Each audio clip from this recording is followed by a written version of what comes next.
آقا علیہ السلام شاہ فرمایا اگر تو چاہے تو میں دعا کرتا ہوں مگر بہتر یہ ہے کہ تو صبر کر، مگر آقا علیہ السلام کی بارگاہ میں وہ بزید رہے، یا رسول اللہ میں یہ چاہتا ہوں میں آپ کا دیدار کروں۔ تو آقا علیہ السلام نے فرمایا وضو کرو، انہوں نے کیا، 2 رکعت نماز نفل پڑھو، انہوں نے پڑھی، اس کے بعد دعا کے الفاظ آقا علیہ السلام نے سکھائے، وہ میں الفاظ بیان کرنا چاہتا ہوں۔ الفاظ یہ ہیں کہ آقا علیہ السلام نے فرمایا تم یوں دعا کرنا، اور وہ دعا کے الفاظ یہ تھے کہ تم دعا کے لیے ہاتھ اٹھاؤ، اللہم انی اسألک واتوجہ الیک بنبیک محمد نبی الرحمت یا محمد انی توجہت بک الی ربی فی حاجتی هذا فتقضى لی اللہم فشفعہ فی وشفعنی فیہ قال ففعل الرجل فبرأ۔ اس دعا کے اندر طاقت یہ ہے اور الفاظ یہ ہیں جو اللہ کے نبی نے سکھائے کہ اے اللہ مجھے اپنے پیارے نبی علیہ السلام کا صدقہ میری دعا قبول فرما۔ ڈاکٹر صاحب یہ ارشاد فرمائیے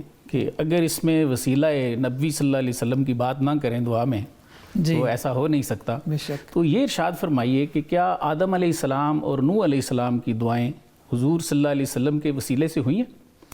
واہ بڑی خوبصورت بات ہے۔ وسیلے کی بات آگی تو قرآن کی آیت یاد آ رہی ہے مجھے، سورہ مائدہ ہے آیت نمبر 35۔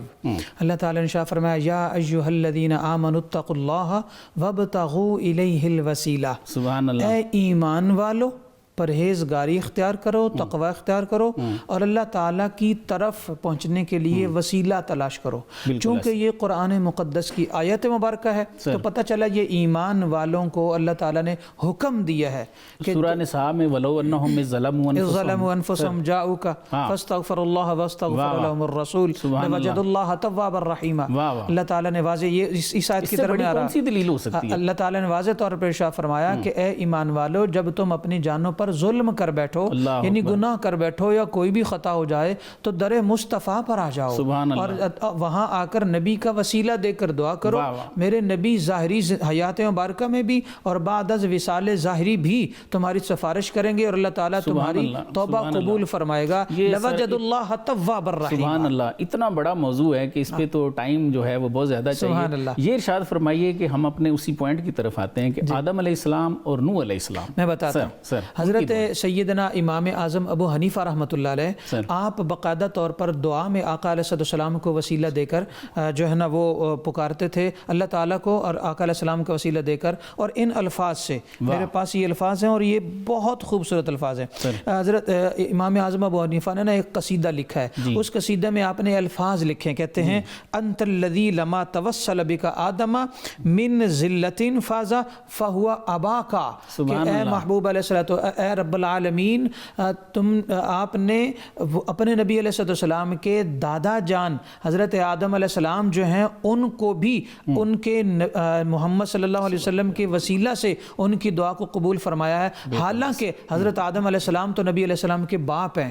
تو یا رب العالمین جس طرح تو نے باپ کا وسیلہ بیٹے کے نام پر قبول کر کے ان کی توبہ قبول فرمائی، یوں ہی میں نعمان بن ثابت کی دعا نبی علیہ السلام کا صدقہ قبول فرما لے۔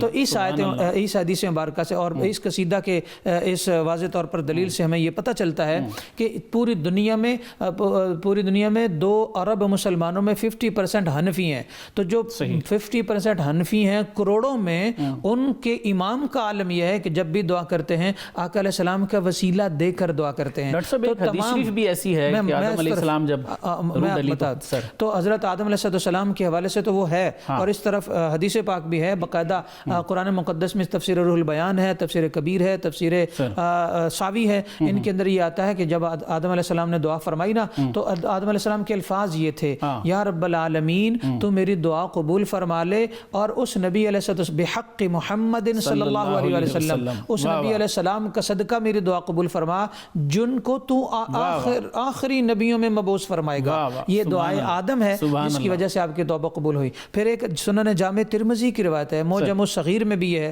حدیث نمبر 520 ہے، ایک صحابی تھے جن کا نام تھا حضرت عثمان بن حنیف، وہ نابینا تھے، آقا علیہ السلام کی بارگاہ میں حاضر ہوئے، یا رسول اللہ مجھے آنکھیں چاہیے۔ آقا علیہ السلام شاہ فرمایا اگر تو چاہے تو میں دعا کرتا ہوں مگر بہتر یہ ہے کہ تو صبر کر، مگر آقا علیہ السلام کی بارگاہ میں وہ بزید رہے، یا رسول اللہ میں یہ چاہتا ہوں میں آپ کا دیدار کروں۔ تو آقا علیہ السلام نے فرمایا وضو کرو، انہوں نے کیا، 2 رکعت نماز نفل پڑھو، انہوں نے پڑھی، اس کے بعد دعا کے الفاظ آقا علیہ السلام نے سکھائے۔ سکھائے وہ میں الفاظ بیان کرنا چاہتا ہوں. الفاظ یہ ہیں کہ آقا علیہ السلام نے فرمایا تم یوں دعا کرنا, اور وہ دعا کے الفاظ یہ تھے کہ تم دعا کے لیے ہاتھ اٹھاؤ, اللہم انی اسألک واتوجہ الیک بنبیک محمد نبی الرحمت یا محمد انی توجہت بک الی ربی فی حاجتی هذا فتقضى لی اللہم فشفعہ فی وشفعنی فیہ قال ففعل الرجل فبرأ. اس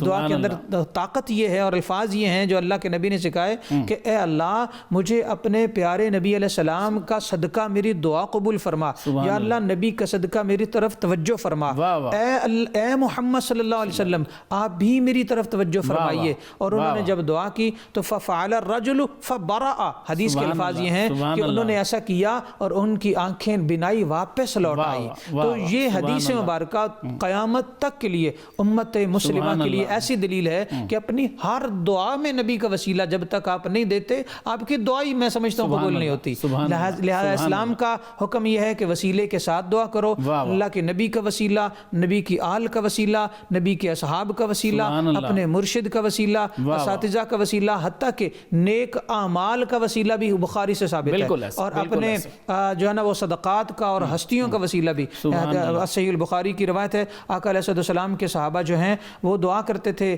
یا اللہ پہلے تو ہم نبی علیہ السلام کا صدقہ بارش مانگتے تھے, اب حضرت عباس بن عبد المطلب کا صدقہ جو ہے ہمیں بارش عطا فرما, اور اللہ عطا فرما دیتا تھا اور بارشیں ہوتی, اور یہ بالکل صحیح احادیث ہیں. لہٰذا ہمیں وسیلے کے ساتھ ہی دعا کرنی چاہیے, یہ قبولیت کی ضمانت ہے. ماشاءاللہ ماشاءاللہ. جی ناظرین, آپ نے دعاؤں کی قبولیت کے بارے میں ہمارے مہمان اسکالرز کی گفتگو سنی.